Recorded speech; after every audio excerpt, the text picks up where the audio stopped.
The Fall of the House of Usher by Edgar Allan Poe. During the whole of a dull, dark, and soundless day in the autumn of the year, when the clouds hung oppressively low in the heavens, I had been passing alone on horseback through a singularly dreary tract of country, and at length found myself, as the shades of the evening drew on, within view of the melancholy House of Usher. I know not how it was, but with the first glimpse of the building, a sense of insufferable gloom pervaded my spirit. I say insufferable, for the feeling was unrelieved by any of that half-pleasurable, because poetic, sentiment with which the mind usually receives even the sternest natural images of the desolate or terrible. I looked upon the scene before me, upon the mere house, and the simple landscape features of the domain, upon the bleak walls, upon the vacant, eye-like windows, upon a few rank sedges, and upon a few white trunks of decayed trees, with an utter depression of soul which I can compare to no earthly sensation more properly than to the after-dream of the reveller upon opium, the bitter lapse into everyday life, the hideous dropping of the veil. There was an iciness, a sinking, a sickening of the heart, an unredeemed dreariness of thought, which no goading of the imagination could torture into aught of the sublime. What was it? I paused to think. What was it that so unnerved me in the contemplation of the House of Usher? It was a mystery all insoluble, nor could I grapple with the shadowy fancies that crowded upon me as I pondered. I was forced to fall back upon the unsatisfactory conclusion that while, beyond doubt, there are combinations of very simple, natural objects which have the power of thus affecting us, still the analysis of this power lies among considerations beyond our depth. It was possible, I reflected, that a mere different arrangement of the particulars of the scene, of the details of the picture, would be sufficient to modify, or perhaps to annihilate its capacity for sorrowful impression. And acting upon this idea, I reined my horse to the precipitous brink of a black and lurid tarn that lay in unruffled luster by the dwelling, and gazed down, but with a shudder even more thrilling than before, upon the remodeled and inverted images of the grey sedge, and the ghastly tree stems, and the vacant and eye-like windows. Nevertheless, in this mansion of gloom, I now proposed to myself a sojourn of some weeks. Its proprietor, Roderick Usher, had been one of my boon companions in boyhood, but many years had elapsed since our last meeting.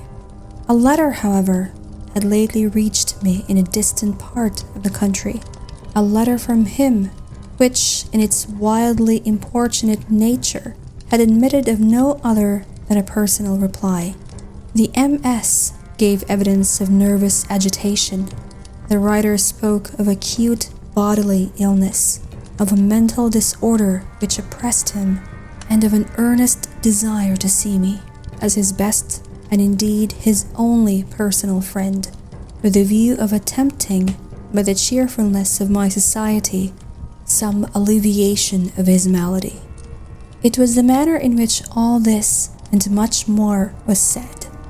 It was the apparent heart that went with his request, which allowed me no room for hesitation, and I accordingly obeyed forthwith what I still considered a very singular summons. Although, as boys, we had been even intimate associates, yet I really knew little of my friend. His reserve had been always excessive and habitual. I was aware, however, that his very ancient family had been noted, time out of mind, for a peculiar sensibility of temperament, displaying itself through long ages in many works of exalted art, and manifested of late in repeated deeds of munificent yet unobtrusive charity, as well as in a passionate devotion to the intricacies, perhaps even more than to the orthodox and easily recognizable beauties of musical science. I had learned, too, the very remarkable fact that the stem of the Usher race, all time honored as it was, had put forth at no period any enduring branch. In other words, that the entire family lay in the direct line of descent, and had always, with very trifling and very temporary variation, so lain. It was this deficiency, I considered, while running over in thought the perfect keeping of the character of the premises with the accredited character of the people, and while speculating upon the possible influence which the one, in the long lapse of centuries, might have exercised upon the other. It was this deficiency, perhaps, of collateral issue, and the consequent undeviating transmission from sire to son of the patrimony with the name, which had at length so identified the two as to merge the original title of the estate in the quaint and equivocal appellation of the House of Usher, an appellation which seemed to include in the minds of the peasantry who used it both the family and the family mansion. I have said that the sole effect of my somewhat childish experiment, that of looking down within the tarn, had been to deepen the first singular impression. There can be no doubt that the consciousness of the rapid increase of my superstition, or why should I not so term it, served mainly to accelerate the increase itself. Such, I have long known, is a paradoxical law of all sentiments having terror as a basis. And it might have been for this reason only that when I again uplifted my eyes to the house itself from its image in the pool, there grew in my mind a strange fancy, a fancy so ridiculous indeed that I but mention it to show the vivid force of the sensations which oppressed me. I had so worked upon my imagination as really to believe that about the whole mansion and domain there hung an atmosphere peculiar to themselves in their immediate vicinity, an atmosphere which had no affinity with the air of heaven, but which had reeked up from the decayed trees and the grey wall and the silent tarn, a pestilent and mystic vapor, dull, sluggish, faintly discernible, and leaden-hued. Shaking off my spirit what must have been a dream, I scanned more narrowly the real aspect of the building. Its principal feature seemed to be that of an excessive antiquity. The discoloration of ages had been great. Minute fungi overspread the whole exterior, hanging in a fine tangled webwork from the eaves. Yet all this was apart from any extraordinary dilapidation. No portion of the masonry had fallen, and there appeared to be a wild inconsistency between its still perfect adaptation of parts and the crumbling condition of the individual stones. In this there was much that reminded me of the specious totability of old woodwork which has rotted for long years in some neglected vault, with no disturbance from the breath of the external air. Beyond this indication of extensive decay, however, the fabric gave little token of instability. Perhaps the eye of a scrutinizing observer might have discovered a barely perceptible fissure, which, extending from the roof of the building in front, made its way down the wall in a zigzag direction until it became lost in the sullen waters of the tarn. Noticing these things, I rode over a short causeway to the house. A servant in waiting took my horse, and I entered the Gothic archway of the hall.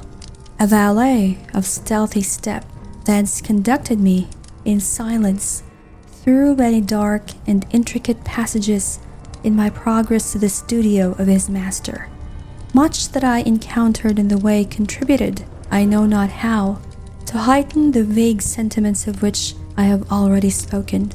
While the objects around me, while the carvings of the ceilings, the somber tapestries of the wall, the ebony blackness of the floors, and the phantasmagoric armorial trophies which rattled as I strode, were but matters to which, or to such as which, I had been accustomed from my infancy.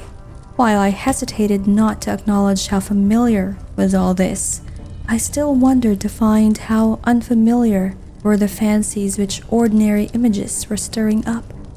On one of the staircases, I met the physician of the family. His countenance, I thought, wore a mingled expression of low cunning and perplexity. He accosted me with trepidation and passed on. The valet now threw open a door and ushered me into the presence of his master.